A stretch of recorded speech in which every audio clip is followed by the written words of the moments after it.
Hello there. In this video, I'd like to show you how to create clickable links within D2L. This will involve creating clickable links within a course module as well as within a content page. Then we'll wrap up by reviewing some recommendations and best practices that you should be aware of when working with links in D2L.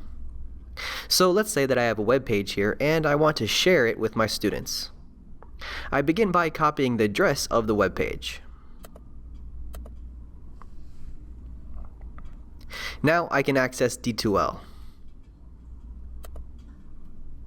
In D2L here, I enter my course.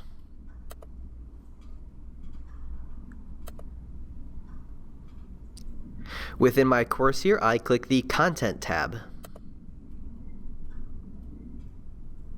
And now I click the appropriate course module.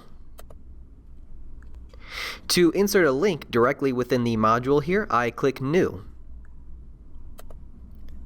Then I click Create a Link. Here I enter a title for my link. This will be the link text that is visible to the students. Ideally, this title should be something descriptive of what the link leads to. Then I paste the address I copied earlier into the URL text field. Finally, I click Create. And now I can see my link has been added to my module. And I can click and drag the 3 horizontal lines to the left of my link to reposition the link within the module. So that's how to insert a link within a module. Now let's look at how to insert a link within a page. So here I have a page of content, and I want to add my link to this page. To begin, I click the page.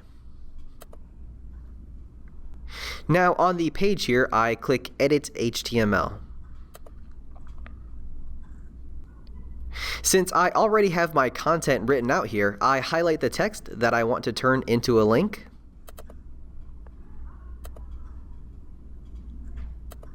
Then I click the Insert Quick Link button. Here I click the URL option. I paste the address I copied earlier into the URL field. Under the Target option, I select New Window. This step is critically important as the link will not work unless you select this New Window option. I click Insert. And finally, I click Update. And now I can see a clickable link on my content page. So that's how to properly create links within a D2L module and within a content page. But there's a few more things that you should know when working with links in D2L. First, if the website you were linking to has a share option, you should use it instead of copying the address from your browser. For example, most YouTube videos have a share tab here, which generates a special address that is different than the one in your browser's address bar. Also, keep in mind that many modern websites display content differently for each user based on variables such as a user's permissions on the website, their physical location, their history, etc.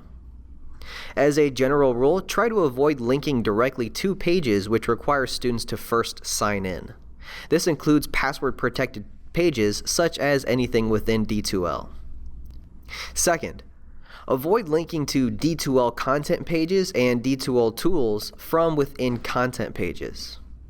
These links within the content pages have a tendency to not work properly or to break over time. Instead, consider excluding the clickable link and instead provide some brief instructions on how to access the D2L content or tool. Back on the Content tab here, you may also link to specific D2L assignments and to specific D2L content from within your course module by using this Add Existing Activities drop-down menu. That's included at the top of each of the modules. Third, if you have a PDF or a Word document included in your course, keep in mind that the links embedded within the document will not always work for all of your students. If possible, you should convert the PDF or the Word document into an HTML page, which is more link-friendly. And finally, whenever you provide a link to an external resource, make sure that you cite the resource appropriately within your class. When possible, include the title, the author, the date of publication, and other relevant information to whatever you're linking to.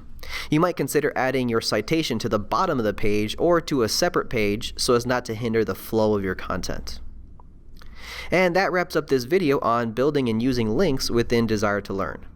If you have any questions, please feel free to email us at learning@nl.edu.